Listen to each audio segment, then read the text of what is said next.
WhatsApp guys, welcome back to another video. তো আজকের ভিডিওতে আমি আপনাদেরকে নতুনত্ব জিনিস দেখাবো বাংলাদেশের। আমি আপনাদেরকে দেখাবো যে বাংলাদেশে কাঁকড়া দিয়ে কিভাবে পিঠে রান্না হয় বা পিঠে তৈরি করা হয়। সেই ছোট ছোট যে কাঁকড়া হয় সেই কাঁকড়া দিয়ে কিভাবে এই বাংলাদেশে সব বাড়িতে পিঠে তৈরি করা হয়, সেই পিঠেটাকে কিভাবে তৈরি করা হয় সম্পূর্ণ এই ভিডিওতে আমি আপনাদেরকে তুলে দেখাবো। সঙ্গে থাকুন। এই যে ছোট ছোট এই যে কাঁকড়া দেখতে পাচ্ছেন, এই কাঁকড়াগুলিকে এইভাবে কেটে কেটে এইভাবে এর যে কি বলে ঘিলু না কি বলে যা এগুলিকে বের করে এইভাবে রাখা হচ্ছে। রাখার পরে এইগুলির সঙ্গে কিছু একটা মিশাবে। সম্পূর্ণটাই আপনাদেরকে দেখিয়ে দেবো যে এইভাবে করে যে এই কাঁকড়ার পিঠে রান্না করা হয়। তো আজ আমি বাংলাদেশে একটা নতুনত্ব জিনিস দেখলাম, যে জিনিসটাকে আমি আপনাদেরকে সামনে তুলে ধরলাম এবং সম্পূর্ণ প্রসেসটাই আপনাদেরকে তুলে ধরবো যে কিভাবে এই কাঁকড়ার পিঠে তৈরি করা হয়।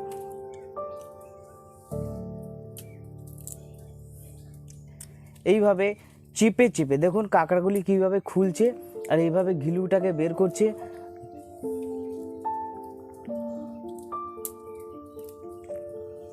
এইভাবে বের করে এখানে রাখছে। রাখার পরে এখানে কিছু একটা মিশানো হবে।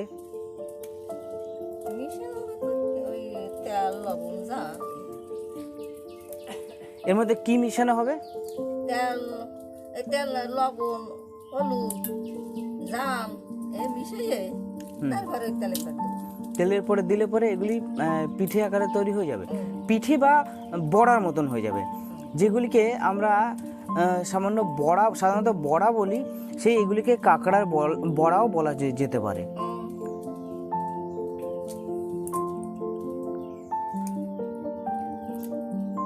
কি সুন্দর এই যে কাঁকড়ার বড়া বা কাঁকড়ার পিঠে তৈরি হচ্ছে, সেগুলি আপনারা দেখে নিন।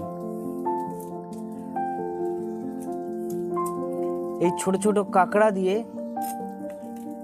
এরকম কেটে নেওয়ার পরে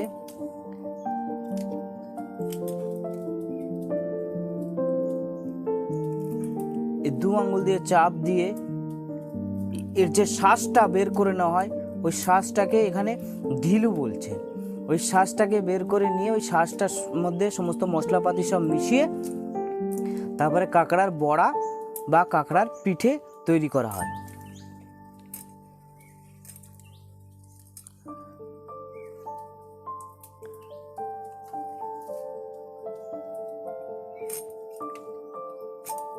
কাঁকড়ার পিঠেটা যে তৈরি করবেন এর মধ্যে কি কি মশলাপাতি কি দেওয়া হবে? জাম, হলুদ, লবণ, ওই বাটা গোটা দিয়ে বাটে গুটে জাল, জিরে আর মানে এর সঙ্গে আর কিছু এক্সট্রা কিছু মিশবে না, শুধু মশলাই মিশানো হবে। হ্যাঁ, আর কিছু না। সেই মশলা মিশিয়ে আর তেলের মধ্যে দিলে এই বড়ার মতন তৈরি হয়ে যাবে। বা এখানে যেটা কাঁকড়ার পিঠে বলছে সেটা সচরাচর সব জায়গাতে বড়া বলা হয়, সেই বড়ার মতন হয়ে যাবে। তো পুরো প্রসেসিংটাই আজকে দেখব এবং আপনাদের সামনে তুলে ধরবো। এইগুলি হচ্ছে সেই যে কাঁকড়ার মধ্যে দিয়ে এই শ্বাসগুলি বের করা হলো। এই কাঁকড়া ছোট ছোট এই সামুদ্রিক কাঁকড়া দিয়ে কাঁকড়ার বড়া তৈরি করা হয়। সেই কাঁকড়ার শ্বাসটা পুরোটা এর ভিতর থেকে বের করে নেওয়া হলো এবং যে বড়াটা তৈরি হবে সেই বড়াটা আপনাদের সামনে কিভাবে প্রসেসিং করে তৈরি করা হবে সম্পূর্ণটা আপনাদের সামনে তুলে ধরবো। এটা হচ্ছে এই যে কাঁকড়ার যে শ্বাসগুলি বেরিয়েছে, সে দেখুন এইগুলি হচ্ছে সেই কাঁকড়ার শ্বাস। তো এইগুলি দিয়ে কিভাবে পিঠে তৈরি হয়েছে সেগুলিকে দেখিয়ে দিচ্ছি। দেখুন এর মধ্যে দেখুন হলুদ মিশালো,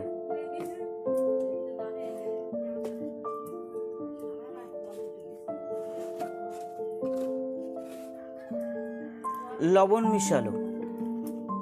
দেখুন আমি অনেকটা পরে শুরু করেছি ভিডিওটা, যে এই অনেকগুলি বড়া তৈরি হয়ে গেছে, তাই শুরু থেকে আপনাদের দেখানোর জন্য আমি আবার অল্প কটা কাঁকড়া কাটিয়ে আপনাদেরকে ভিডিওটাকে শুরু করে দিয়েছি। এর মধ্যে সব মেশানোর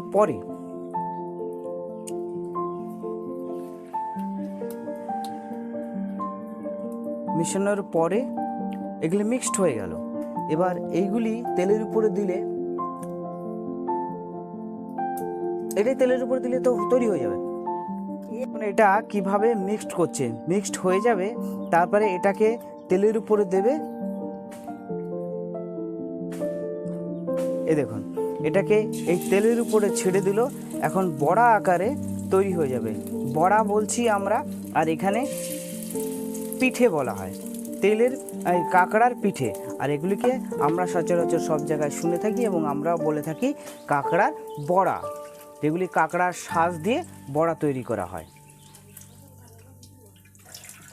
এই দেখুন মাটির উনুনে কিভাবে রান্না করছে। সামান্য যে অল্প কিছু সংখ্যক রান্না করলো সেটা তারা মাটির উনুনে এই বাংলাদেশে রান্না হয়ে থাকে। তো আজ আমি আপনাদেরকে দেখালাম যে কাঁকড়ার শাঁস বা ঘিলু দিয়ে যে কিভাবে কাঁকড়ার বড়া বা পিঠে তৈরি করা হয়, সেটাই আজ আমি আপনাদের সামনে তুলে ধরলাম। এবং সম্পূর্ণ প্রসেসটা আরও কিছু বাকি আছে। সম্পূর্ণ যখন এই বড়াটা তৈরি হয়ে যাবে তখন আমি আপনাদেরকে বলে দেবো এর প্রসেসটা আরও কি বাকি ছিল।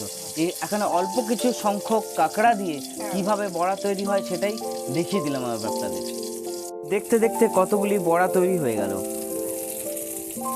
একই প্রসেসিংয়ে যে বড়াগুলি ওই কাঁকড়ার শাঁস দিয়ে এই পিঠেগুলি তৈরি হলো, যেটা সচরাচর সব জায়গায় দেখা যায় না। এই বাংলাদেশে এসে এই কাঁকড়ার শাঁস দিয়ে কিভাবে পিঠে তৈরি করা হয় বা বড়া তৈরি করা হয় সেই প্রসেসিংটা আপনাদেরকে দেখিয়ে দিলাম।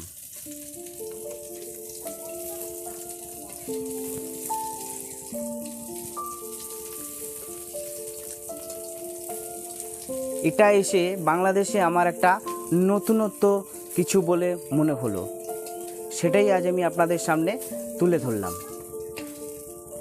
দেখুন একটা একটা করে এই বড়া বা পিঠে তৈরি হয়ে গেছে, এখন আলাদা জায়গায় সরিয়ে নিল বা সরিয়ে রাখছে। তো আপনাদেরকে দেখাবো এটা খেতে কেমন সুস্বাদু। আমি খাওয়ার পরে বলবো যে এটা কতটা সুস্বাদু।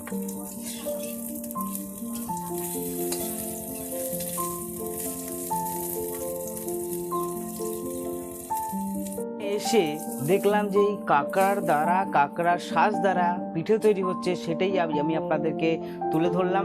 আপনারা অবশ্যই দেখবেন, পুরোটা ভিডিও দেখবেন, আর ভিডিওতে একটি করে লাইক, একটি করে কমেন্টস আর শেয়ার অবশ্যই করবেন, চ্যানেলটিকে সাবস্ক্রাইব অবশ্যই করবেন। দেখুন এই হলো কাঁকড়ার বড়া বা কাঁকড়ার পিঠে। তো এইভাবেই বাংলাদেশে ছোট ছোট কাঁকড়া দিয়ে বড়া তৈরি করা হয় বা পিঠে তৈরি করা হয়, আর সেগুলি খেতে অতি সুস্বাদু। এটা আমি খেয়ে বুঝতে পারলাম। তো আপনারা কখনো বাংলাদেশে আসলে আপনারা অবশ্যই টেস্ট করবেন এই কাঁকড়ার বড়া। এই ছোট ছোট কাঁকড়া, সামুদ্রিক কাঁকড়া দিয়ে কীভাবে বড়া তৈরি করা হয়, কীভাবে পিঠে তৈরি করা হয়। বড়া আর পিঠে সেম। তো আমি খেয়ে দেখি।